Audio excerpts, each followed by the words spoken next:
The Good Wife. Leandra was a good wife to him, no doubt about that. Never a day in these 3 years, but the home was always clean and tidy, his dinner cooked and ready when he returned, and delicious to boot. Always loving and caring and in good humor, and she could make a pretty penny stretch a long way. His only bugbear was this new shirt thing. That was a sore point with him. At first, she'd bought his shirts, and they were good and comfortable, and then suddenly this new idea to stitch them herself to economize. Not her own clothes, mind, only his. She bought the fabric and spent night after night lovingly measuring, cutting and stitching, sending him sweet smiles all the while. He'd just as well she bought them, and he'd happily spare the extra money, and he told her as much. Yet, when she asked if they fitted fine, he'd lied and said yes. He didn't want to hurt her tender feelings. Though they were a bit tight in the arm and short in the back and didn't stay tucked in well, it was a small sacrifice to make for her loving tenderness. But the truth was, he really did prefer the store-bought ones. He was sitting there, mulling over those shirts and how to get out of that predicament, when the doorbell rang. "Are you Jimmy?" a stranger asked as soon as the door opened. "Yes," he started, but before he could get out another word, the man banged out an impertinent, "Married to the widow Leandra?" That got Jimmy's goat, it did. "What's that to do with you?" he challenged. The stranger tossed back his unruly red head and laughed uproariously. "Well, I'm the man whose death made her a widow, aren't I? That's what it has to do with me, young fellow me lad." Jim's knees buckled. The drowned husband? Back from the dead? How could it be possible? And what would it mean? It was so many years ago. The intruder grabbed a hold of him and pushed into the house confidently, marching into the living room as if he was still master there. Officiously, he settled Jim down in one chair and took the other one himself, sprawling, supremely confident, like a king in his castle, the wretch. His rude eyes raked the room impertinently. Her workbox sat on the table close by, alongside another of those dreaded shirts. He espied it and guffawed wildly, vigorously, slapping his thigh and stamping his foot, raising a puff of dust from the carpet. "I see she started you on the handmade shirts, laddie. Do they fit, eh?" Jim was gobsmacked and stared at him mutely. "They don't, do they? I can see from your face they don't. But you haven't dared to tell her that, have you?" That nasty, vicious laugh broke the spell. "What's my shirts got to do with you, sir? And how do I know who you are, barging your way in like this when my wife's gone to her sister for the day? Very convenient, I might call that. I've never set eyes on you, and you could be an imposter for all I know," Jim charged him. "Imposter? Huh? Then how do I know about the handmade shirts, my little man? And is she getting you to take the garbage out yet?" Jim started in his seat. How did he know? This was a relatively new trend too. First just the once, then once more and once more again, then once a week, and now he was doing it all the time. He didn't like it. Men didn't do things like this in their village. But she always asked so sweetly, and she'd be busy and he'd be relaxing in front of the telly. It seemed churlish to refuse.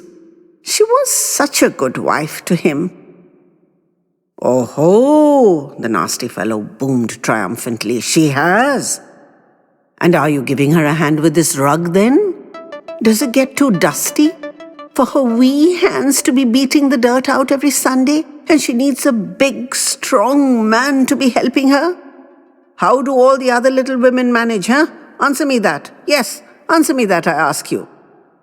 And you doing the shopping too now? For the road uphill is such a hard, sore thing for her with all those heavy bags." Jim's hair stood upon his head and his heart raced in his chest. How did this man know all that went on inside their home, that he had taken such pains to keep hidden from public sight? Under his aggressive certainty, Jim felt the burning shame that he'd not confessed even to himself at having to do these things. They were chores for women and old men, and if any of his buddies had found out, he'd have been jeered at. Even though it wasn't right to say anything was a woman's job nowadays, what with them flying planes and being engineers and accountants and surgeons and such like. But you know what he meant, don't you? There are some things a man doesn't like to do. But she was such a good wife to him in every way, and if she needed a little helping hand now and then, he didn't have the heart to say no, even if that's what he really wanted to say. She's got you well and truly taped, my man. I can see that. The man's tone changed and became more sympathetic. Don't I know Leandra? I'm the first man she got her wicked hooks into, aren't I? Now don't you worry. I'm not here to break up your happy little life, fetching and carrying and cleaning for her, which is where you're going. I've been there myself. So you can have your little serfdom and no objection from me. But I can tell you now, I was finally willing to die to shake off my chains, or at least to let her think I died. He roared with that malicious laughter again, and the loud sound bounced off the walls in the suddenly stifling room. Just give me a little something to keep me warm at night, with a broad wink, and I'll be on my way and never darken your doorstep again as long as Leandra lives and breathes. Even hiding behind the bush across the road, she can still strike terror in my soul. Brrr! She's a cat to break a man's loving heart, she is. And she broke mine before I was willing to take my chance and run. You're a braver man than I was, I can tell you that, if you can stick it out. I'd rather be drowned and done with her than alive and in her sweet, sweet grip. So just you give me a little something now and I'll be on my way. Jim couldn't wrap his head around what this obnoxious stranger was saying. It didn't make any sense, and yet it made complete sense. Everything he'd said was awfully, awfully true. The shirts, the garbage, the rug, all the little fetchings and carryings, and the 2 casually tossed out help-me's. He'd poisoned everything, this fellow, and now Jim saw his life through those wicked, taunting eyes, and the vision was a terrifying one. And he'd be damned if he was going to pay for the pleasure. He turfed the ugly devil out the door with not a drop to warm him on his journey, still shouting and protesting. But the brute knew he'd been outplayed. He daren't come back. Leandra frightened him good and proper. The hours drew on by and by as Jim sat there alone, drowned in his miserable thoughts.